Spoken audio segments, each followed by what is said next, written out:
Hey guys, so today I'm actually going to combine two of my previous vlogs. I have a lot of catching up to do, so I'm trying to put them all on here so that I can catch up and actually put some new content out. So today we're going to talk about Let's Go Back in Time, and we're also going to talk about Valentine's Day betrayal. So this is going to take you back to my past.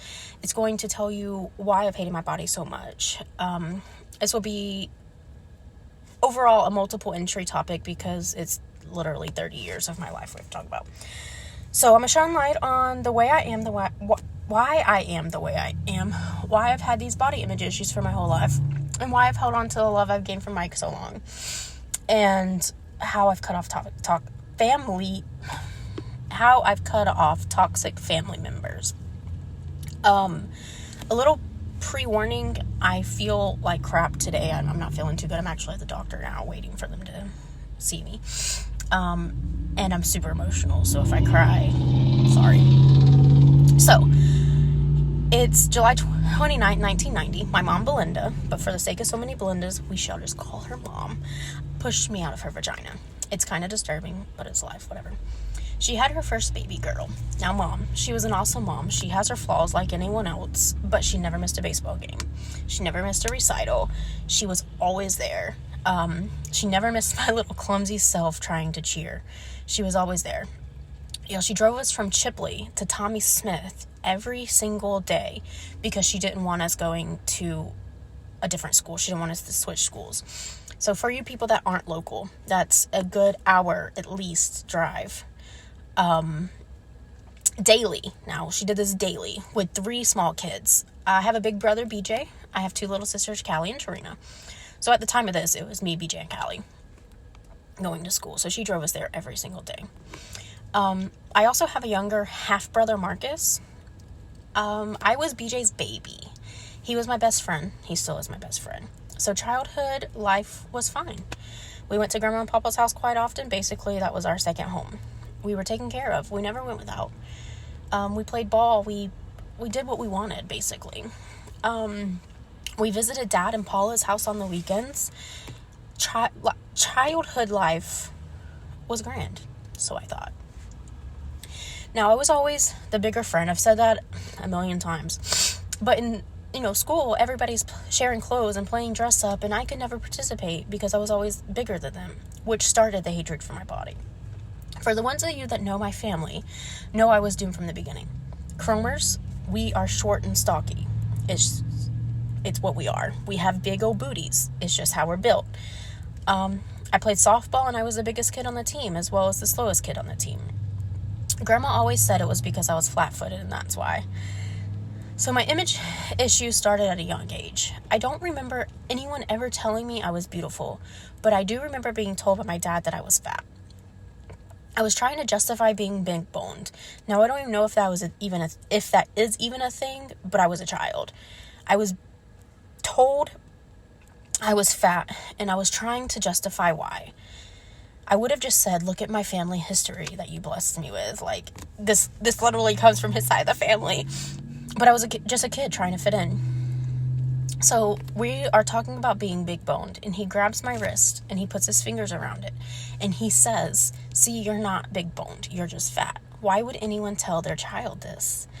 I don't know. I still don't know, but here we are. Y'all, I just wanted to fit in. I just wanted to play my baseball and have a good life. So fast forward, because the rest of my childhood life was baseball, school, cheer, and nothing too interesting.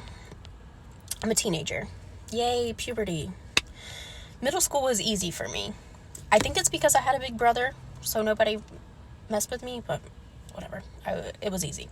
I don't really recall having any issues that I can recall other than being clumsy. And I fell down going up the stairs. It's like the most tragic thing that happened in middle school.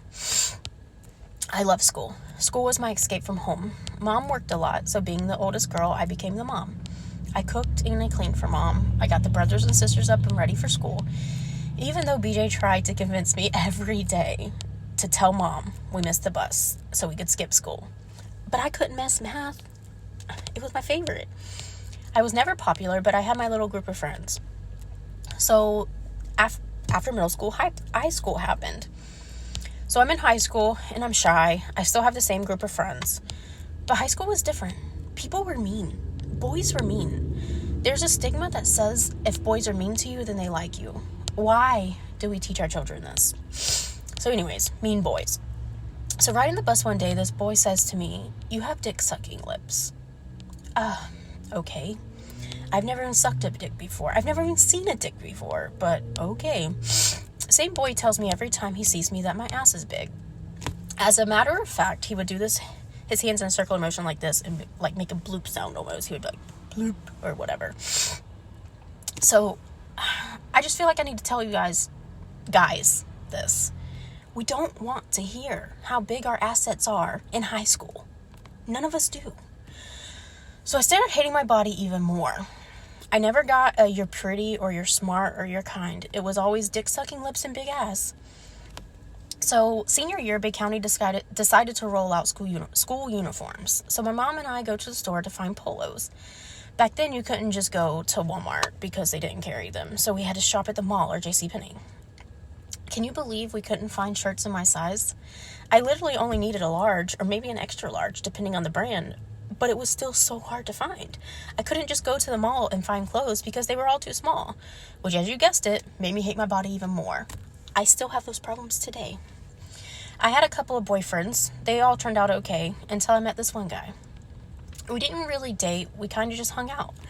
One day we were in his room and he tried to have sex with me. I told him no. So he held down my arms anyways and he raped me. I pretended to like it. I pretended it was okay, and I never told a single soul until now. I didn't tell my closest friends. I didn't tell my mom. I didn't tell my best friend, big brother. Not a single soul.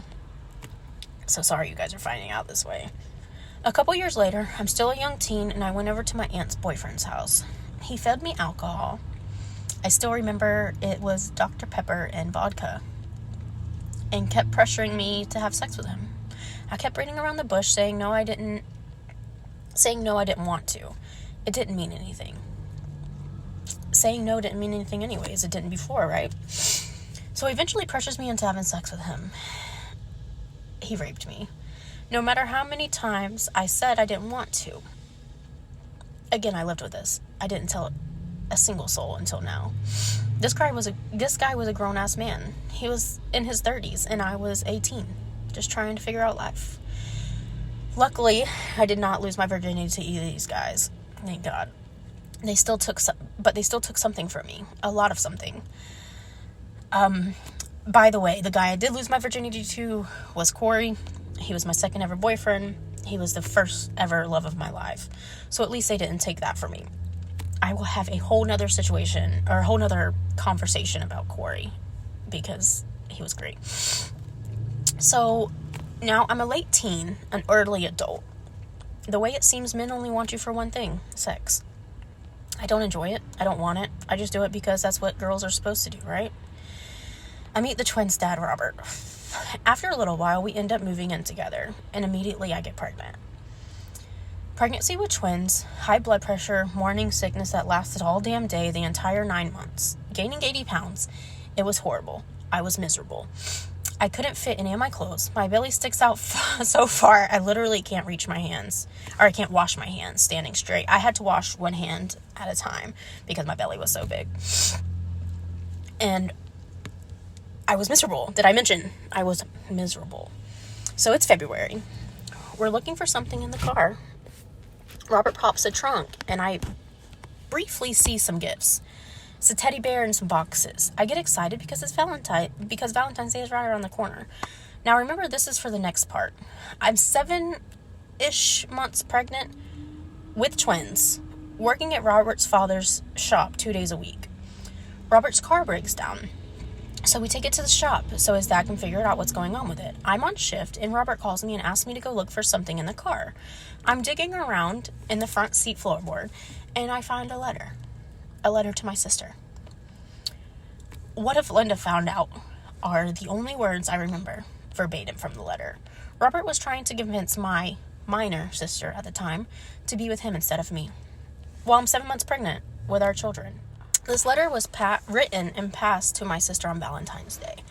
while they're downstairs of our house. And I'm upstairs asleep because remember, I'm miserable and pregnant and tired. So let's go back to the Valentine's Day gifts.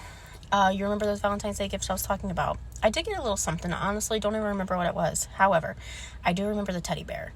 The teddy bear, and a necklace that was given to my sister on Valentine's Day. This asshole, yeah, he's still an asshole, bought my sister's Valentine's Day gifts, stored them in the trunk of our car, and gifted them to her while she was staying in our house. Who could be so selfish not to only cheat on your pregnant girlfriend with her sister, but then you spend the money that should have went to our children and our household and our bills on my sister? The doctor just called me, so I'm gonna go inside and I will finish this one later.